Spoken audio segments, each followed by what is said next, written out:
Dan pemirsa, kita sudah bergabung dengan kuasa hukum keluarga korban, Risang Bima Wijaya. Selamat malam, Pak Risang. Selamat malam.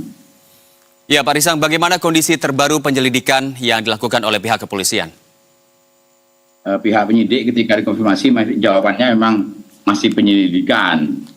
Tapi mohon maaf tanpa mendahului pihak penyidik, tapi pihak keluarga ini sudah berkesimpulan bahwa korban ini adalah Ibu Yuruli, ini adalah korban pembunuhan. Jadi dengan kematian tidak wajar akibat tindak kejahatan. Karena posisi mayat itu ada di sebelah kiri dan sudah terekam CCTV dan beredar luas bahwa ada laki-laki yang membawa mobil tersebut ke area parkir Bandara Internasional Juanda. Jadi ada 2 TKP di sini. Kami menduga, mohon maaf sekali lagi tanpa mendahului dari pihak penyidik, ada 2 TKP yang kami simpulkan. Jadi mungkin ada lokasi TKP pembunuhan dan TKP pembuangan mayat.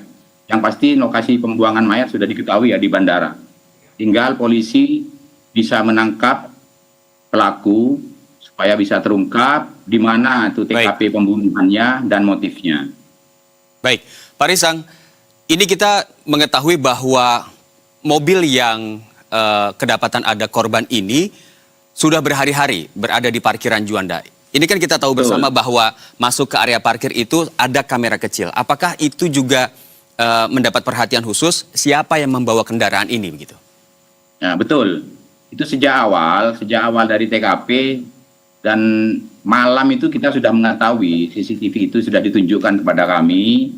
Sudah ditanyakan juga apakah mengenal dengan laki-laki ini. Seorang laki-laki berpotongan rapi, berkulit putih, berkacamata minus dengan masker, berkaos biru, itu membawa masuk mobil itu. Tapi tidak ada keluarga yang mengenal. Kita kemudian meminta juga screenshot dari laki-laki tersebut untuk ditanyakan juga kepada teman-teman kerja korban. Juga sama, tidak ada yang mengenali. Tapi kami yakin polisi ini sudah memiliki identitas ya, pasti sudah mengidentifikasi pelaku karena ini bandara internasional ini CCTV-nya kita tahu yang paling baik ya. Baik, Pak, ini kita melihat bahwa mobil ini diduga adalah mobil dinas dan korban adalah seorang ASN. Apa ini ada keterkaitannya jabatan korban dan juga mobil dinas atau justru ini mobil dari terduga pria berbaju biru itu? Bukan, itu memang tidak perlu diduga, itu memang mobil dinas dari PRKP Kabupaten Bangkalan dan yang sehari-hari dipergunakan oleh korban. Jadi korban ini jabatannya adalah sekretaris di PRKP Kabupaten Bangkalan dan itu bukan mobil pelaku.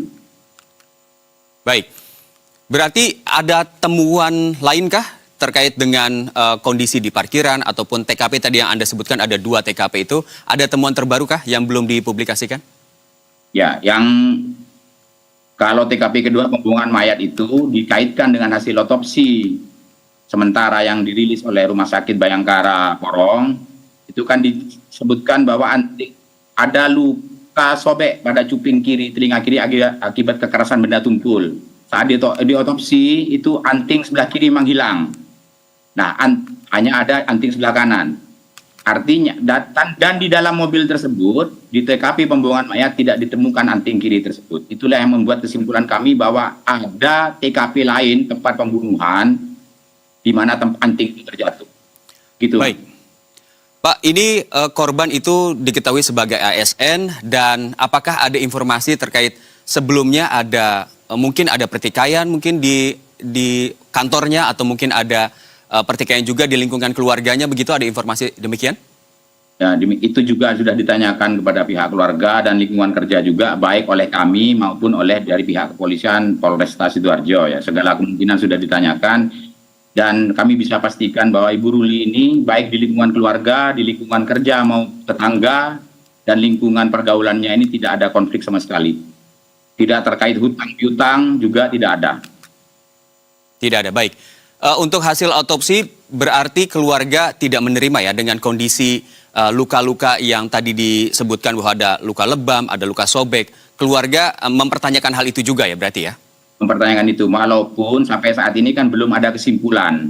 Belum ada kesimpulan dari hasil otopsi tersebut. Ini masih menunggu hasil toksikologi dari Lab 4 Polda Jatim. Baik. Tapi dari hasil sementara itu sudah kami kan memastikan sudah itu bahwa kekurangan oksigen, mati lemas, tidak ada luka, tidak ada bekas cekikan karena mati lemas itu kan karena tersedak, tercekik atau karena racun. Tercekik kan tidak ada lebam di leher. Tapi yang lebam justru di bibir atas dan bawah. Artinya ini kan dibekap, artinya ini pembunuhan. Baik, kita mundur sedikit Pak, mohon maaf. Baik. Berarti korban ini berada di dalam mobil diperkirakan berapa hari Pak? Dari hari Sabtu pukul 16.00. Jadi Sabtu, Minggu, Senin, Selasa. Hampir 5 hari.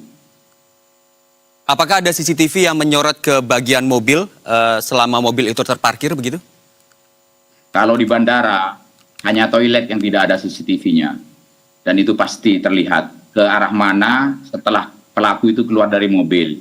Informasi yang kami terima, setelah keluar dari mobil itu hanya 1 orang, informasi Mas ya, kemudian berpindah ke angkutan umum.